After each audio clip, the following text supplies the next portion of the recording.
The long way back. She wandered along the footpath, alone, lost, panic nibbling at her heels. She knew this was bad.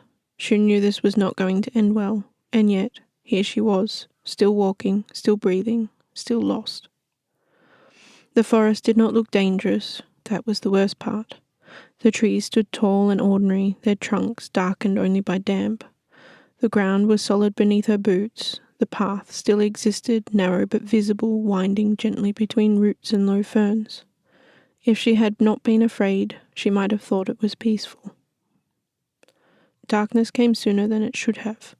It didn't fall or rush. Instead, it pressed in from every side.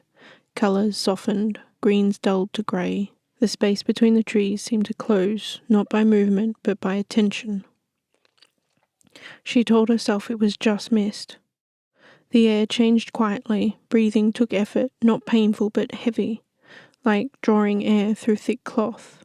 Her chest rose and fell, each breath slightly shallower than the last. She slowed without noticing, then stopped when her legs began to tremble. The mist had thickened, though she could not say when. It did not drift or curl like fog should. It rested, heavy, listening. Sound arrived late. Her footsteps reached for her ears a moment after she placed them. When she spoke her name aloud, just to hear something human, the sound came back wrong. Thin, as if the forest did not know how to return it. Panic did not arrive all at once. It crept. She turned, certain she had come this way before, but memory betrayed. The trees gave her nothing to hold. The ground refused to settle. She tried to count her steps, lost count, tried again, failed. Her knees gave way without ceremony, and she sank at the base of an old tree, curling inward. Her back pressed to bark that felt cool and solid and real. She gripped the tree with both hands, not for comfort, but for orientation, for proof. The mist pressed closer.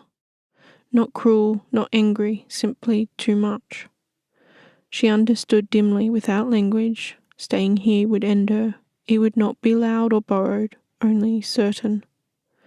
That was when the weight shifted, slightly, like a parting of curtains, a presence. She did not see it clearly. She only felt the way the pressure altered around it, as if the fog knew how to hold that shape. A hand reached for hers, cool, steady, real. She flinched at the touch, instinct sharp and useless, but the grip did not tighten. It waited.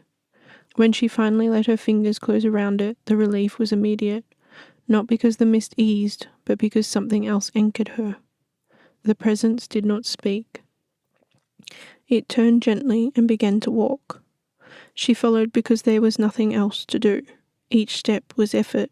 The fog resisted her movement, clinging, pulling, pressing at her chest. More than once her breath hitched and she stumbled, and each time the hand steadied her, without urgency, without judgment. They walked a long way, or a short one. Time did not behave here.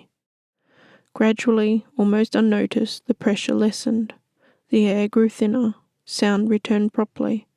Her thoughts stopped slipping from her grasp. The forest regained depth, distance, edges. At the edge of a cleared path, the presence stopped. "Follow this," it said quietly, indicating the trail before her. She turned to look at it then and saw nothing she could describe, only a darker density within the mist, already withdrawing. "Thank you," she breathed, the words tearing slightly at her throat. The presence paused, as if listening, then inclined its head once. That was all. When the fog closed again, she was alone.